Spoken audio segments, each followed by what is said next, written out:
the spring tends to wind up and change its diameter, and it changes its diameter when it winds up in one direction to become smaller. And then the spring just clamps around the hub, and that transmits the power. When you do it in the other direction, the spring unwinds.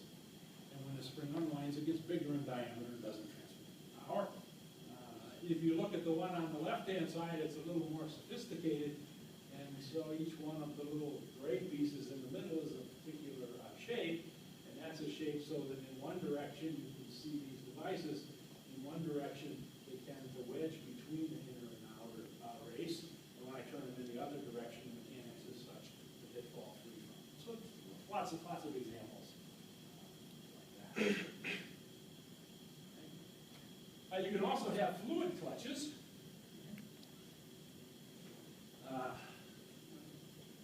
Most often used as torque converters, and so you have an input shaft that comes in, it turns an impeller, there's a fluid in the middle of it, and then that turns another impeller in the other direction. Now, most people think that device works like this. So if I took two fans and set two fans up to one another, one fan, of course, would develop a flow of fluids in one direction, and so you can see that in the picture. That fluid would then impinge on the other fan, and of course the second fan would turn. Most people think that's how a torque converter works, right? But of course it doesn't. Now that's not the right physics for how these things work. Right? The way in which these things work is that they work by changing the direction of the fluid. So a fluid clutch or a torque converter works by the angular momentum in the fluid. So if the fluid is moving this way and I all of a sudden want it to move that way because I have the fluid and it has to change direction going through the stator, that's what gives you the force, the change in the same direction. So things moving in a straight line want to do that in the fluid and changing it around. So that's the physics that's involved in it. So it's all about the right design of the stator. What angle do I want to make sure that the fluid impinges on the next leg? There are other things, so you can have magnetic clutches.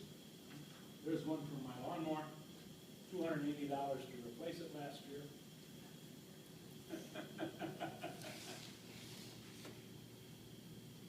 $280 is a tiny fraction of the cost of my lawnmower. I have a lawnmower that costs $7,000. It mows 5.5 feet. How much ever 5.5 feet is. It's a big tractor thing and so on. I bought it because I mow 2 or 3 acres and I want to do this in a hurry. Even so, it takes me 3 hours or so to mow the grass in my yard. And so the $280 for this one part is not actually so much. Now you can just see how these work. It's basically a friction clutch, which we will describe. And when I press the button to engage the lawnmower blades, what happens is a magnetic field is developed.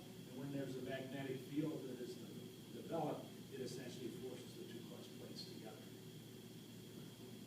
It's really nice when this burns up. It smokes a lot. Sparks fly. It's great fun. The design of my lawnmower, all of that stuff is behind me. I'm happy when it's the clutch, not the engine. I've also burned up one of those. And it's a little bit more expensive to replace the engine. Okay. Right. And then we have a whole class of things which are disc clutches of one sort or another. And we essentially press a brake pad against one of the solid spinning parts, and so you can have things like shown on the top. We can have essentially an annular ring, and we can press something against it. For example, the disc brakes in the car. You can put things on the outside. You can have bands around the outside. You can stack them up and have more than one disc if you want for a disc clutch, and then if you want to increase the friction, just like in a V-belt, then you can put things on a taper. So there are lots of combinations for this.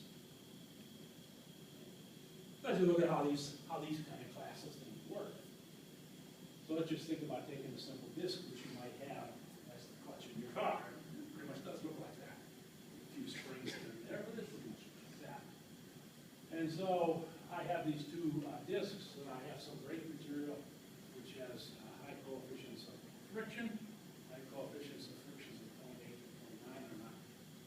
uncommon, and I can do an analysis for this. And in order to do the analysis, of course, you have to do some assumptions. So one assumption I could make is that when I put a force on this disc system, that this would have a uniform pressure. It's there. A uniform pressure assumption means that the parts are rigid. Right? If the parts are rigid, then the force is transmitted uniformly. And then, as we have done several times today, but not only today, throughout the entire class, is that we have really used the concept of equilibrium, haven't we? We just said, look, if we want to figure out what's going on, we have to enforce equilibrium. Even when we started on the first day, right? On the first day, remember when I brought in all the Lego models, right? We put some forces on it. Was really an exercise in equilibrium of how forces are transmitted through the structure. So it's a fundamental concept that you should remember when analyzing things, right? Think about equilibrium. Think about balancing all the forces. And so we do that here as well. Right? So, okay, we'll take a little differential area, and of course we will transmit force, and the force will be, the force that I can transmit will be